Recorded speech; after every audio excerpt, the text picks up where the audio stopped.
भगवान का ध्यान किया और वेन की दाहिनी भुजा का मंथन किया। जे भी दाहिनी भुजा का मंथन किया तो भगवान का प्रादुर्भाव हुआ पृथु, और बाई भुजा का मंथन किया तो भगवान की जो दिव्य शक्ति है अर्ची जी, उनका प्रादुर्भाव हुआ। भगवान स्वयं प्रकट है। ये भगवान का देखो मुर्दे से प्रादुर्भाव हुआ, इसलिए कहा जाता कहो सो काम जहां प्रभु नहीं। वेन के 100 शरीर से भगवान का अवतार हो गया, भगवान पृथु अवतार दाहिनी भुजा से। इनमें जो पुरुष अपने सुयश का प्रथम विस्तार करने वाला परम यशस्वी महाराज पृथु नामक सम्राट हुए, और बहुत ही सुंदर भगवान की वामांग शक्ति अर्ची वो भगवान के वामांग में विराजमान है। पृथु और अर्ची जी का अवतार वेन की भुजाओं से हुआ, दाईं और बाईं भुजा से। ये भगवान का अवतार बड़ा आश्चर्य है। कहीं से भी भगवान को प्रकट कर सकते हो, प्रेम हो, भाव हो, मंत्र हो, नाम जप हो। खंभे से भगवान का अवतार हो गया, चीर से भगवान का अवतार हो गया, द्रौपदी जी के चीरावतार भगवान। यहां देखो मुर्दे से भगवान का प्रादुर्भाव हो गया, तो मुर्दे में भी भगवान है। पृथु जी भगवान श्री हरि के अंश हैं, अर्ची जी लक्ष्मी जी के अंश से हैं। विदुर जी उस समय ब्रह्म ऋषियों ने पृथु जी महाराज की स्तुति की, श्रेष्ठ गंधर्वों ने गुणगान किया, सिद्धों ने पुष्पों की वर्षा की, अप्सराएं नृत्य करने लगी, देवता शंख तुरही मृदंग दुंदुभी आदि बाजे बजाने लगे। समस्त देवता पितर सब स्तुति करने आए। जगत गुरु ब्रह्मा जी देवेश्वरों के साथ पधारे। देखो नाम लग गया, वेन कुमार महाराज पृथु। इसीलिए मुनिन का क्रोधो मुक्ति दातार। अगर संत महात्मा गुस्सा भी हो जाए तो मंगल हो जाता है। देखो वेन नरकगामी होता पक्का, लेकिन भगवान पृथु का अवतार महात्माओं ने ही मारा और महात्माओं ने ही तार दिया। क्या नाम लिखा गया? वेन कुमार महाराज पृथु। ये सौभाग्य मिला। वेदवादी ब्रह्म ऋषियों ने महाराज पृथु का अभिषेक किया। जो भी सामग्री सब अभिषेक की तत्काल एकत्रित की गई। महाराज पृथु का मंत्रों से राज्याभिषेक हुआ। कुबेर ने बड़ा सुंदर सोने का सिंहासन दिया। वरुण जी ने चंद्रमा के समान श्वेत प्रकाश में छत्र दिया, जिसमें स्वयं ही सुगंधित जल की फुहियां झरती रहती हैं। वायु भगवान ने 2 चंवर दिए। धर्म ने कीर्तिमयी माला, इंद्र ने मनोहर मुकुट, यमराज ने दमन करने वाला अपना ब्रह्म जो काल दंड है उससे एक दंड निकाल के दिया। ब्रह्मा ने वेद में कवच दिया। सरस्वती जी ने सुंदर हार, भगवान श्री हरि ने सुदर्शन चक्र, और लक्ष्मी जी ने अविचल संपत्ति, और रुद्र भगवान ने 10 चंद्राकार चिन्हों से युक्त कोष वाली तलवार, अंबिका जी ने 100 चंद्राकार चिन्हों वाली ढाल, चंद्रमा ने अमृत दिया, त्वष्टा ने सुंदर रथ दिया, अग्नि ने बकरे और गौ के सींगों का बना हुआ सुदृढ़ धनुष दिया, सूर्य ने तेजो में बाण दिया, पृथ्वी ने चरण स्पर्श मात्र से अभीष्ट स्थान पर पहुंचा देने वाली योगमयी पादुकाएं दी। पादुका पहन लो और संकल्प करो वहीं पहुंच जाओगे। ऐसी योगमयी पादुकाएं पृथु जी को दी कि पादुका पहना और सोचा अमुक जगह तो वहां पहुंच गए, बिना विमान बिना किसी वाहन के। आकाश के अभिमानी देव देवता ने ऐसे फूलों की माला दी जो कभी कुम्हलाएगी ही नहीं। आकाश विहारी सिद्धों ने अंतर्धान होने की शक्ति दी कि आप जहां चाहो अंतर्धान हो सकते हो। ऋषियों ने आशीर्वाद दिया। समुद्र ने उत्पन्न हुए शंख और सातों समुद्र में कहीं भी जा सकते हो, ऐसी सामर्थ्य दी। समुद्र में कहीं भी जा सकते हो। पर्वत और नदियों ने यह उपहार दिया कि आपका रथ घुमाना नहीं पड़ेगा, हम रास्ता दे देंगे, चाहे नदी हो चाहे पर्वत हो। और समुद्र ने तो, सातों समुद्रों ने कहा जहां चाहो आप घूम सकते हो। अब जब बंदी जन स्तुति करने को हाथ जोड़कर सामने आए तो पृथु जी ने कहा अभी स्तुति नहीं, क्योंकि मैंने कोई गुण ही नहीं प्रकट किया, तो स्तुति किस बात की। जब तक गुण ना प्रकट हो तब तक स्तुति क्या। इसलिए सूत मागत बंदी जन कोई भी मेरी स्तुति नहीं करेगा, क्योंकि ये मैं स्तुति नहीं उपहास समझूंगा, क्योंकि अभी तक मैंने कोई गुण प्रकट नहीं किया। महाराज पृथु इस प्रकार जब सूत और गायक लोगों को कहा तो वो लोग बड़े प्रसन्न हुए, शांत हुए। पर ऋषियों ने कहा कि मैं जैसा आदेश कर रहा हूं ऐसा स्तुति करो, मैं आगे भविष्य देख के कह रहा हूं। तो ऋषियों के कथनानुसार सूत मागध बंदी जनों ने स्तुति की कि महाराज वेन के मृतक शरीर से आपका अवतार हुआ है तो ब्रह्मादि की बुद्धि भी चकरा जाती है, ऐसे आप महान हैं। हे धर्मधारियों में श्रेष्ठ महाराज पृथु, आप भगवान के अवतार हैं और धर्म मर्यादा की रक्षा के लिए, विरोधियों को दंड देने के लिए आप प्रकट हुए हैं।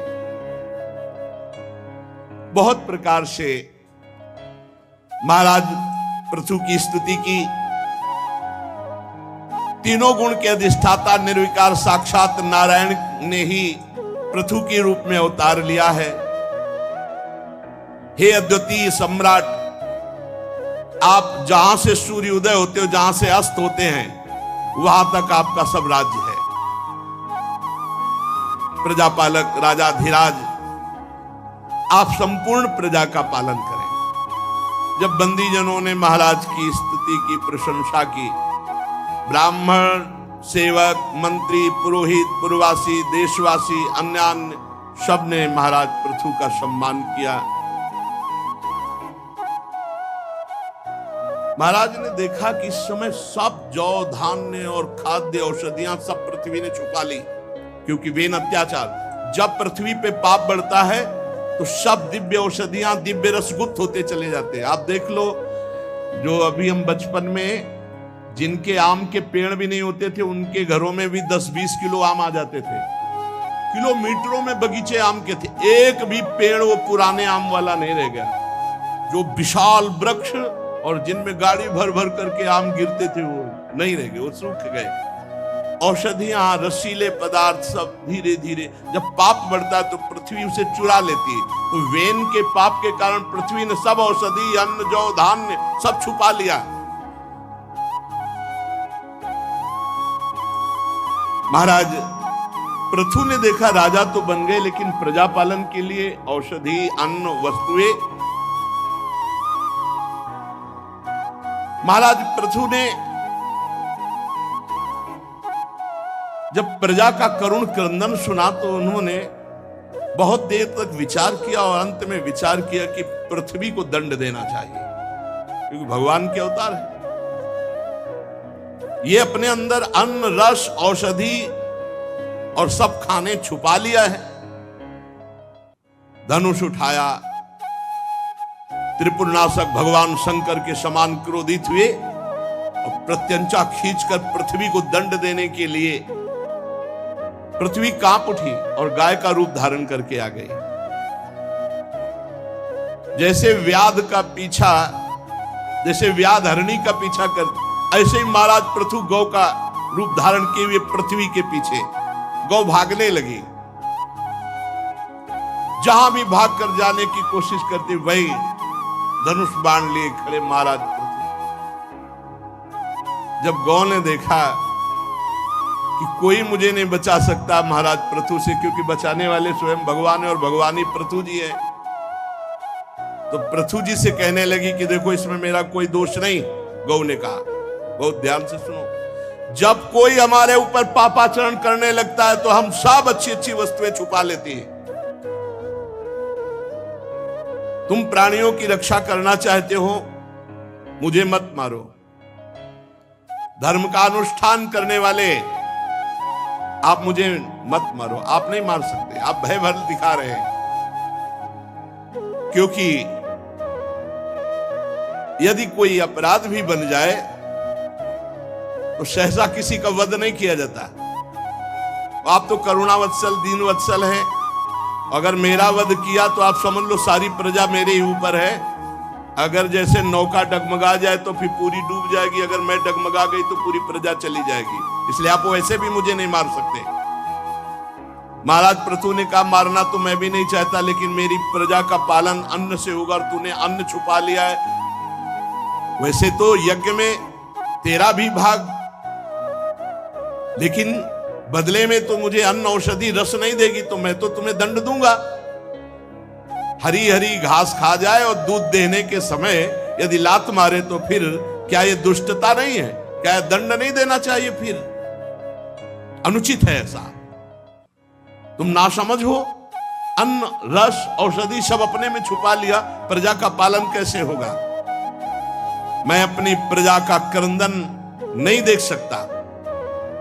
वो दुष्ट राजा जो अपनी प्रजा का पोषण नहीं करता और नरक का भागी होता है। और तुम इस समय बड़ी गर्वीली हो, सब कुछ छुपा लिया। मैं अपने योग बल से पृथ्वी को धारण करूंगा, तुम्हारी जरूरत नहीं पड़ेगी। पृथ्वी, मैं अपने योग बल से पृथ्वी नवीन उत्पन्न करूंगा और उस पर प्रजा को धारण करूंगा और तुम्हें दंड दूंगा। महाराज पृथु को जब इस तरह क्रोधित देखा तो पृथ्वी जी ने कहा, आप गुस्सा मत हो, आपको सामग्री चाहिए तो अब देखो मैं गौ रूप धारण किए हुई हूं, बछड़ा बनना पड़ेगा, जो चाहो वो दूह लो हमसे। अजितेंद्रिय और पापात्मा पुरुषों के लिए मैं सब कुछ छुपा लेती हूं, लेकिन जो भगवान के भक्त है, जो धर्म का पालन करते हैं, उनके लिए मैं कुछ छुपाऊंगी थोड़ी। आप प्रसन्न होइए। महाराज पृथु जी ने इस बात का आदर किया। हाँ, ये बात तुम्हारी ठीक है।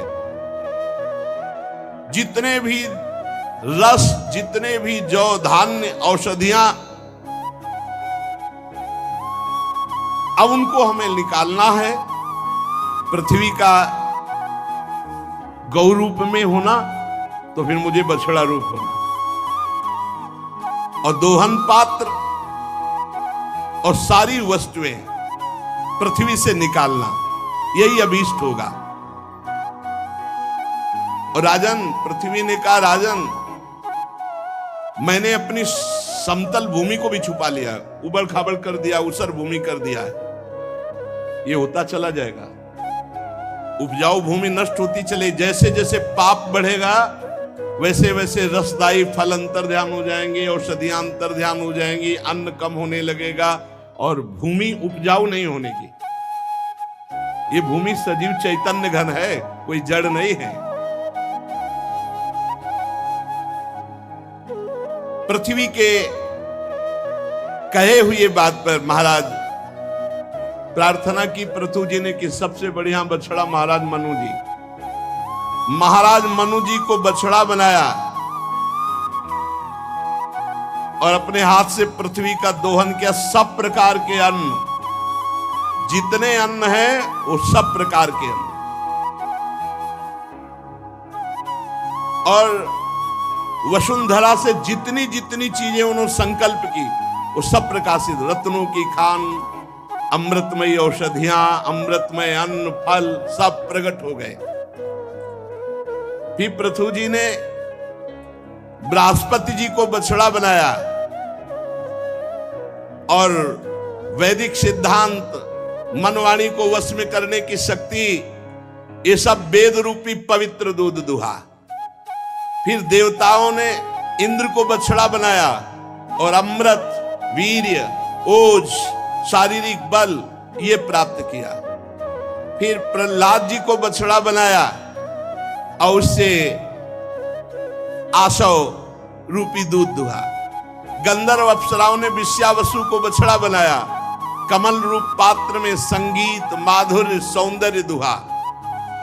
पितृगण आर्यमा ने पितृश्वर को बछड़ा बनाया और श्राद्ध पूर्वक काव्य जो पितरों को अन्न अर्पित किया जाता है वो दुहा।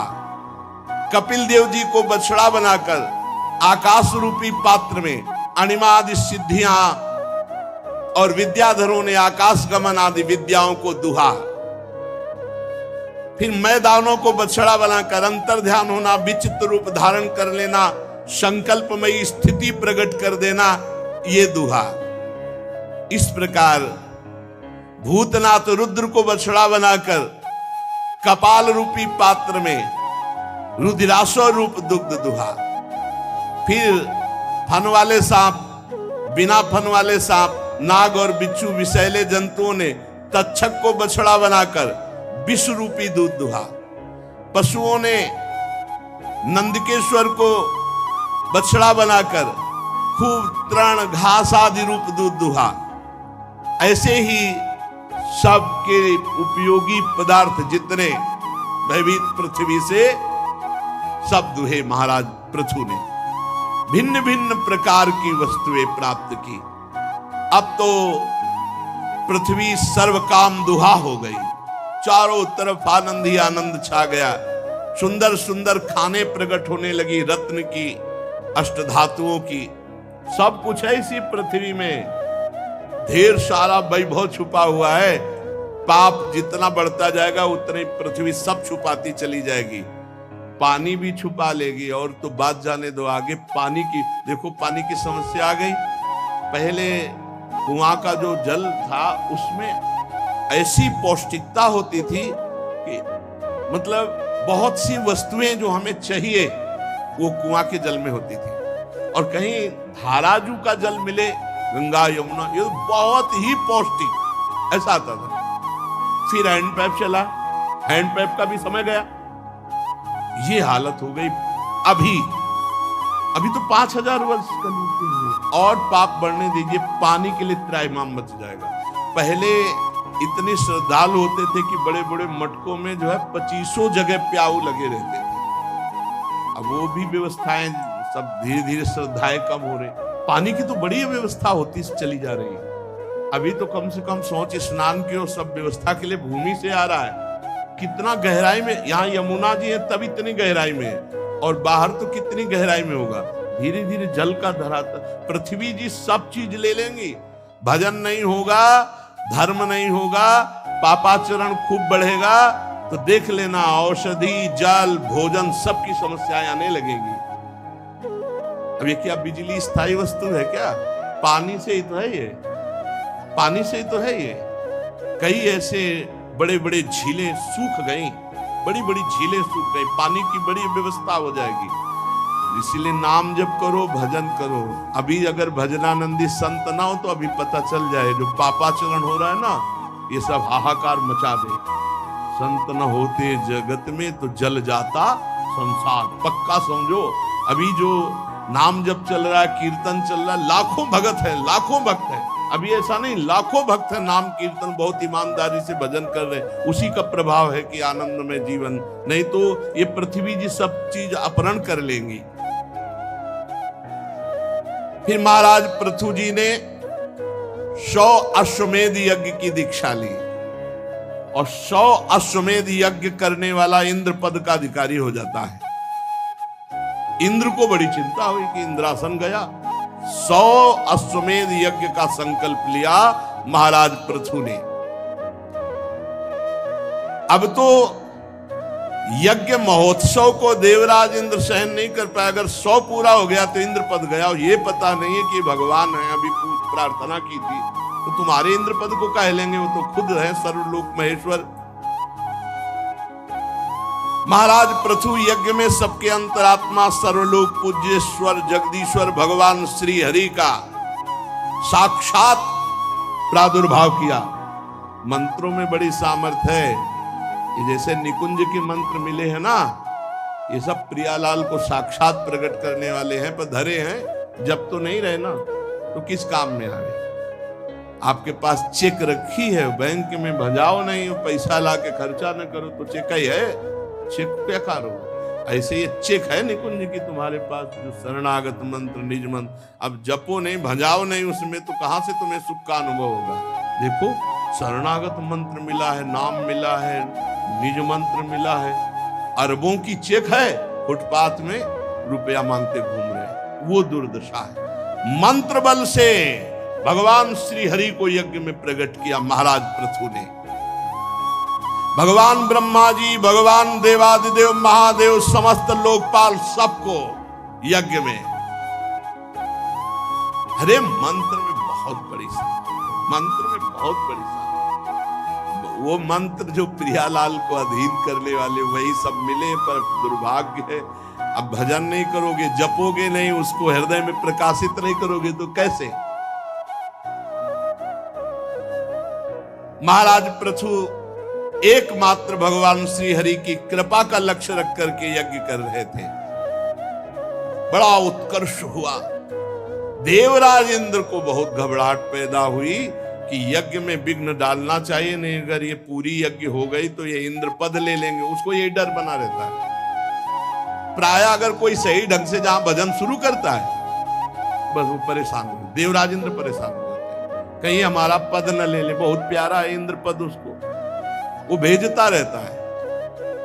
स्वर्ग की अप्सराएं नहीं, पहले तो मृत्यु लोक के भेजता है। अगर उन पर कोई विजय प्राप्त कर लिया तो फिर अप्सरा आदि देवलोक, फिर उन पर भी विजय प्राप्त कर लिया तो और षड्यंत्र रचता है। पर इतना नहीं करना पड़ता है। जो एक आध थप्पड़ में गिर जाए उसके लिए ब्रह्मास्त्र संधान की जरूरत नहीं पड़ती। मृत्यु लोक में ऐसे ऐसे उसी में बह जाता है प्रवाह में माया के, वो आगे नहीं।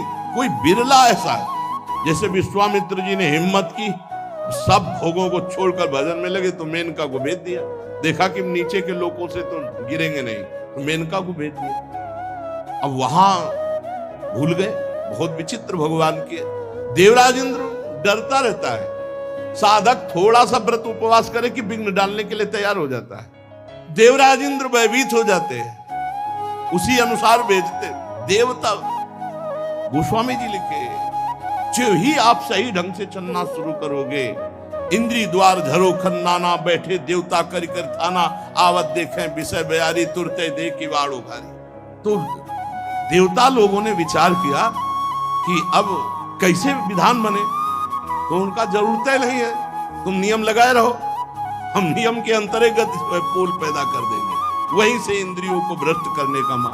बड़ा विचित्र भगवान का। देवराज इंद्र को बड़ी घबराहट, जब कोई भगवत मार्ग में चलता है तो देवराज इंद्र को बड़ी घबराहट होती है कि ये हमारा जो है कहीं इंद्रासन न ले ले।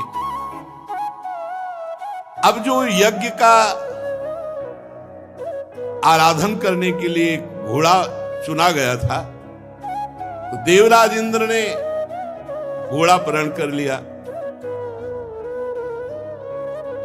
और अपहरण किया पाखंड वेश धारण। पाखंड कहते पाप का खंड।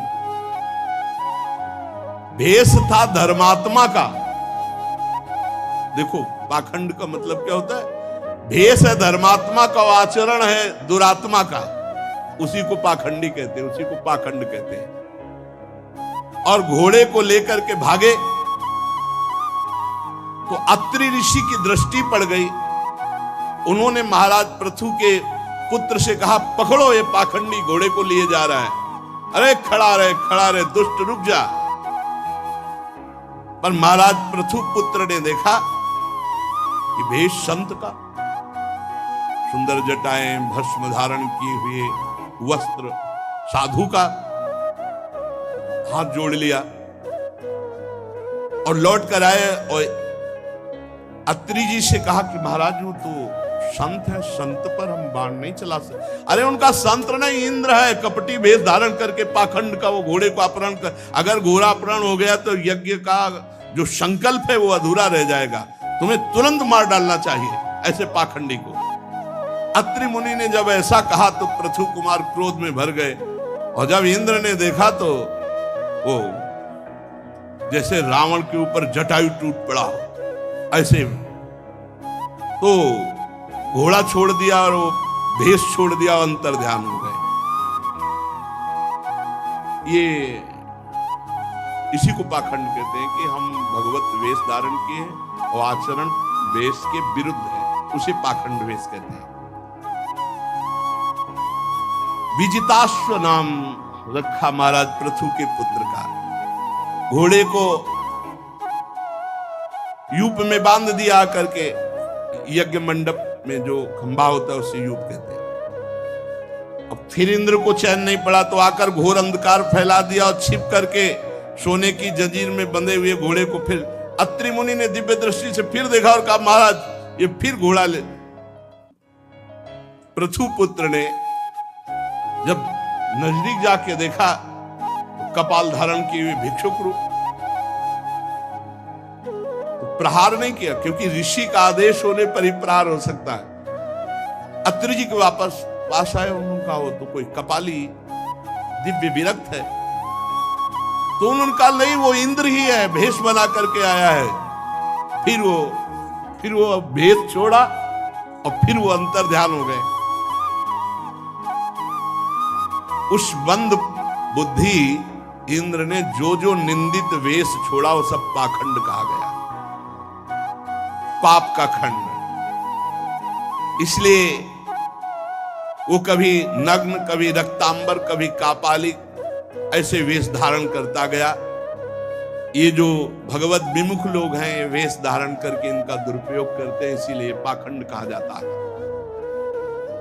महाराज जब पृथु को ये पता चला कि बार बार देवराज इंद्र ऐसा, वो जितने वेश धारण किए वो सब पाखंड रूप, मतलब वही वेश धारण करके क्रोध धारण किया महाराज पृथु ने के पाखंड फैला रहा है, बार बार घोड़े का अपहरण कर रहा है। उन्होंने कहा ठीक है चलो तैयार करो यज्ञ, इसी इंद्र का पहले वध करते हैं। मंत्रों में बड़ी सामर्थ्य है।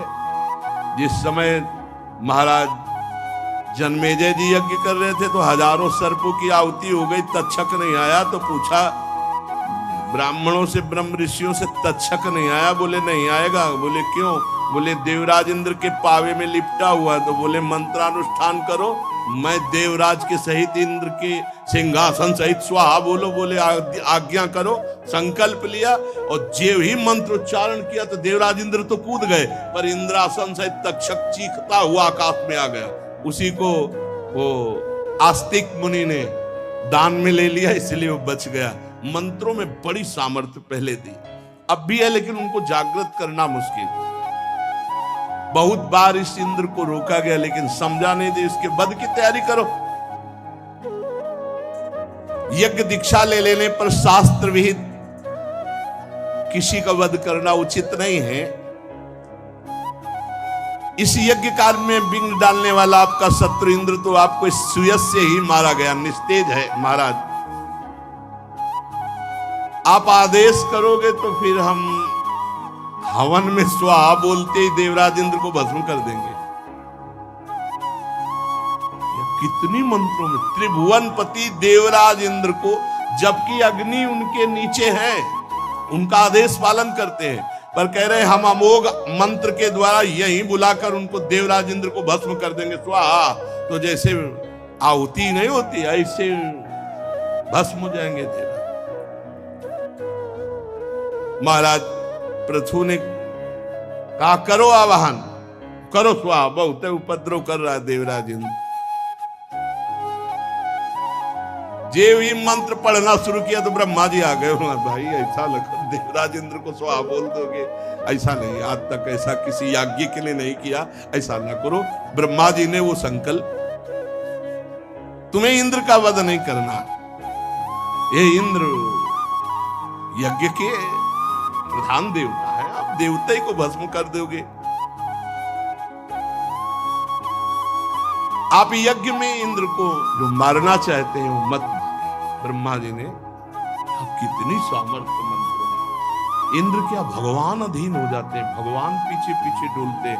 अब मंत्र मिल गया तभी तो कहा जाता है गुरु ने जो दे दिया उससे बढ़कर हमारे पर कुछ गुरु को देने के लिए नहीं, क्योंकि गुरु ने इष्ट को अधीन करने वाला मंत्र दे दिया। अब भजन ही नहीं है तो क्या होगा? बताओ, भजन नहीं तो क्या, जब जप नहीं तो क्या होगा? महाराज इंद्र ने बड़ा पाखंड पैदा कर दिया। ये जो वेश बनाए हैं ये पाखंडी लोग इस वेश का आश्रय लेकर बड़ा पापाचरण करेंगे। अब इंद्र का भय भी जाता रहे और आप भी प्रसन्न रहे। महाराज पृथु, आप 100वीं यज्ञ पूर्ण मत करें, 99 रहने दें। आपको कोई इंद्र पद तो चाहिए नहीं, आप तो मोक्ष धर्म को जानने वाले हैं, इसलिए यज्ञों के अनुष्ठान की आपको आवश्यकता नहीं, आप रोक दीजिए। आपका मंगल हो और इंद्र भी जीवित रहे, बचा रहे। गजब है, भगवान के मंत्रों में कितनी सामर्थ्य है कि इंद्र को भी स्वाहा बोलने की तैयारी हो गई थी, स्वाहा हो जाता देवराज इंद्र। भगवान ब्रह्मा जी ने समझाया, ये यज्ञ रहने दो, 100वीं यज्ञ पूर्ति मत करो, 99 रहने दो, यज्ञ बंद कर। अब संसार में बहुत से लोग इंद्र के द्वारा धरे हुए पाप के खंड पाखंड को खींचते हुए अपने ऊपर धारण करेंगे और भगवान से विमुख आचरण चलाएंगे। इसलिए बड़ा विचित्र है, नहीं समझ में आता कि क्या पाखंड है, क्या सत्य मार्ग है। बिना भगवत प्रेमी महात्माओं के, ब्रह्मबोध महात्माओं के समझे में नहीं आता। ये इंद्र के द्वारा रचे हुए जो पाखंड पथ हैं, ये अधर्म से युक्त हैं, इनको कभी धारण नहीं करना चाहिए। लोक गुरु भगवान ब्रह्मा जी ने महाराज पृथु को ऐसा समझाया कि देवराज इंद्र को बुलाया और कहा मित्रता करो पृथु जी से। पृथु जी से उन्होंने आकर के क्षमा मांगी, मित्रता की। समझो देवराज इंद्र आके क्षमा, भगवत आराधना में बड़ा बल है। ऐसा न समझो कि तुम सबको, किसी को भी साधन में लगोगे, देवता कहीं बाहर नहीं, यहीं बैठे हुए सब देवता। अगर नाम जप है, भगवान के आश्रित हो तो कोई नहीं बिगाड़ सकता, नहीं तो बहुत है नौटंकी नाटक माया के हैं, ऐसी जगह फंसा देते, निकलना मुश्किल है। हर समय नाम पहारू दिवस निशि, हमारी प्रार्थना मान लो, हमारा सत्संग का प्रारंभ मध्य अंत, हर प्रश्न का उत्तर प्रारंभ मध्य अंत नाम है। कलयुग केवल नाम आधारा। नाम जप करोगे कोई भी आपको परास्त नहीं कर सकता। नाम जप नहीं करोगे तो बड़े बड़ों की सत प्राप्ति में वो विघ्न डालने वाले दैवी शक्तियां हैं, देवता हैं। ये बहुत विचित्र है, बहुत विचित्र, बहुत सावधानी से चलो, बड़ा आकर्षण है। आपको लगेगा सुखी हो जाएंगे, महादुखी हो जाओगे। विषय चुगा जिन चुगय मन, इस पर ध्यान दीजिए, इसको लिख लीजिए, इसको याद कर लीजिए। विषय चुगा जिन चुगय मन, चुगत कछुक सुख होए, फिर फांसी ऐसी परे तेसम दुख। भगवत विमुख हो जाओगे, भगवान का मार्ग ढक जाएगा, फिर क्या जीवन का लाभ। ब्रह्मा जी ने देवराज इंद्र और महाराज पृथु से संधि करा ली। महाराज ने सबको खूब दान मान से संतुष्ट किया। जब ब्रह्मा जी की बात मान गए कि अब हम 99 यज्ञ ही रहने देंगे, समा पूरा नहीं करेंगे, उसी समय भगवान प्रकट हो गए और भगवान ने कहा कि तुमने ब्रह्मा जी की बात मान ली, 100 यज्ञ से जो होना था वो हो गया। तुमने क्षमा कर दिया देवराज इंद्र को। जो किसी से द्रोह नहीं करता, सब में सद्बुद्धि सद्भावना करता है, मैं स्वयं बिना बुलाए प्रसन्न होकर प्रकट हो जाता हूं। सबसे बड़ी आराधना है किसी को भी मन वचन से दुख न पहुंचावे, किसी के साथ छल कपट न करे, भगवान का नाम जप करे, भगवान बिना बुलाए आ जाएंगे। भगवान कह रहे हैं माया मोहित जो जीव है वो नहीं समझते। बहुत दिनों तक ध्यान से सुनना, बड़े बड़े महापुरुष ज्ञानी जनों की सेवा का भी फल उनको केवल श्रम ही हाथ लगता है। जो छल कपट करते हैं, इस बात को पकड़ लो। ये कोई ना समझो कि महापुरुष की सेवा में है तो उद्देश्य क्या है उसका, छल कपट कर रहा है, कुछ हाथ नहीं लगेगा। यहां लिखा हुआ है यदि कोई माया मोहित होकर के छल कपट करता हुआ बहुत दिनों तक ज्ञानी महापुरुषों की सेवा करे तो केवल श्रम ही श्रम हाथ लगेगा। पुरुषा यदि मुह्यंती त्वादृशा देव मायया श्रम एव परम जातो दीर्घया वृद्ध सेवया ज्ञान वृद्ध। यदि आप माया मोहित होकर छल कपट करते हुए ज्ञानी जनों की भी सेवा करो तो आपके हाथ में केवल श्रम ही श्रम लगेगा। अविद्या वासना कर्मों का पुतला है शरीर, इसको जो मैं मानता है, इसमें जो भोगों में सुख समझता है, वो ज्ञानवान पुरुषों के समीप भी रहते हुए लाभ नहीं ले पाएगा। उनकी आज्ञा पर चलना, उनके प्रति समर्पण होता है, दिखावा नहीं होता है। भगवत प्रेमी महात्मा या संत या भगवान के श्री विग्रह की सेवा तभी सफल होती है। भगवान कपिल देव जी अपनी सेवा के लिए कहते हैं, यदि कोई मेरे श्री विग्रह की सेवा करता है और बाहर छल कपट द्वेष करता है, मैं इस सब की आत्मा के रूप में हूं, उसकी सेवा ऐसी जैसे राख में किया हुआ हवन, कुछ नहीं। ऐसा होना तो फिर क्या, मनमानी आचरण बहुत है, पर्याप्त है।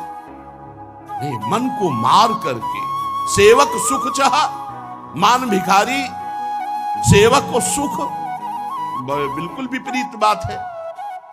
इस प्रकार जो इस शरीर में ये आसक्त नहीं है, वो विवेकी पुरुष घर पुत्र धन आदि में ममता कैसे रख सकता है। इसलिए एक शुद्ध परमात्मा स्वयं प्रकाश, गुणों का स्वामी, सर्वव्यापक, आवरण शून्य, सबका साक्षी, आप शरीर से अलग आपके पास है, उसको पकड़ लो। शुद्ध परमात्मा आपके पास का मतलब शीशा हटा लो, वो आप ही आप है। शीशा है तो आपके पास है, ऐसा बोला जाता है।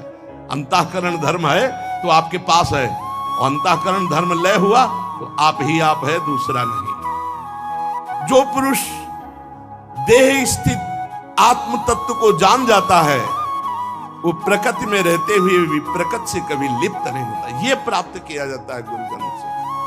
भोग सामग्रियों की बाहुल्यता में रहते हुए भी किसी भी भोग का कोई प्रभाव नहीं। राजन, जो पुरुष, बहुत ध्यान दीजिए, किसी भी कामना को रख करके किसी महापुरुष या भगवान श्री हरि की आराधना करेगा तो उसी कामना की पूर्ति होगी, उसी कामना की पूर्ति होगी। आपने पीछे याद हो, अल्लजी और कोल्लजी का चरित्र सुना था। पूर्व चरित्र में राजा के वैभव को देखकर वासना युक्त हो गए तो अगला जन्म राजकुमार के साथ ही वासना में, खेलों में, और फिर जाकर भजन जहां से छूटा था वहीं से। आप भगवान की आराधना या गुरु की आराधना करके चाह क्या रहे हैं? भोग मिलेगा आपको, मिलेगा, पक्का मिलेगा, लेकिन फल जो मिलना चाहिए वो नहीं मिलेगा। जो इच्छा करे हो मन माही, प्रभु प्रसाद कछ दुर्लभ नहीं। इसीलिए संत सुध गुरुदेव की सेवा में कामनाओं के त्याग का भाव रखना। माना हमारे अंदर कामना है, लेकिन हम पूर्ति का उद्देश्य नहीं रखेंगे, उनकी त्याग का उद्देश्य रखेंगे। आज नहीं त्याग पा रहे तो हम कल त्याग देंगे, उनको त्यागेंगे। जो नित्य प्रति छल कपट त्याग कर श्रद्धा पूर्वक मेरी कथा सुनता है, मेरी आराधना करता है, मेरे भक्तों का संग करता है, उसका चित्त धीरे धीरे निष्काम हो जाता, शुद्ध हो जाता है। और जब चित्त शुद्ध हो जाता है तो तत्व ज्ञान की प्राप्ति स्वयं हो जाती है। फिर वो समता रूपी स्थिति में आकर परम शांत ब्रह्म कैवल्य मोक्ष को प्राप्त हो जाता है। यही है जीवन का परम लाभ, भगवान श्री हरि पृथु जी से कह रहे हैं। राजन, मनुष्य जीवन का परम लाभ है निर्लिप्त होकर स्वरूप में स्थित हो जाना, ब्रह्म पद में स्थित हो जाना। ये हर्ष शोक प्रदान करने वाले भोगों में नहीं। इसलिए वीरवर, तुम उत्तम मध्यम अधम इस भावना को त्यागो। सब में एक समान भगवान विराजमान है, और ऐसा सोचकर इंद्रियों को जीतो और निरंतर मेरी सानिध्य स्थिति का अनुभव करते हुए संपूर्ण लोक का शासन करो। तुम राजा हो, ये तुम्हारा राज्य पालन रूपी कर्तव्य मेरी पूजा होगा। और जो राजा धर्म पूर्वक प्रजा का पालन करता है तो प्रजा के किए हुए भजन साधन पुण्य का 6ठा भाग राजा को प्राप्त होता है। राजा वैसे ही भगवत प्राप्त हो जाता है।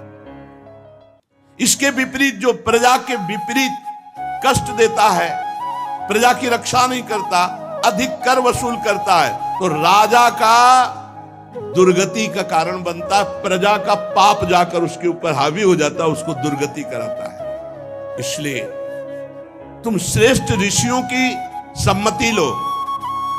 किससे सलाह लेनी चाहिए? श्रेष्ठ महापुरुषों से। और धर्म का पालन करते हुए कहीं भी आसक्त ना हो, न्यायपूर्वक प्रजा का पालन करो। देखो, इसका फल होगा कि एक दिन तुम्हारे यहां कोई महापुरुष आएंगे जिनका नाम सनक सनंदन सनातन सनत कुमार है। और जब तुम उनके दर्शन करोगे, भगवान कह रहे हैं, और जब उनसे सत्संग करोगे, तब तुमको मेरे स्वरूप का बोध हो जाएगा। भगवान सामने खड़े हैं। पहले संतों का समागम, तब भगवान की प्राप्ति का जो तत्व स्वरूप है वो। अच्छा, तुम्हारी जो इच्छा हो वरदान मांग लो। मैं जिस पे प्रसन्न होता हूं उसे वरदान जरूर देता हूं, मांगो। महाराज पृथु ने कहा कि प्रभु, अभी तो हमने आपको प्रणाम नहीं किया, चरणों पे साष्टांग लौट गए, प्रेम पूर्ण हृदय से सुप्रवाह करते हुए भगवान के चरणों में मस्तक रख दिया, चरण पकड़े। पृथु जी प्रभु से इशारा कर रहे कि अभी नेत्रों से जल अश्रु प्रवाह, अभी ठीक से देख नहीं पा रहा हूं, अभी जाना मत।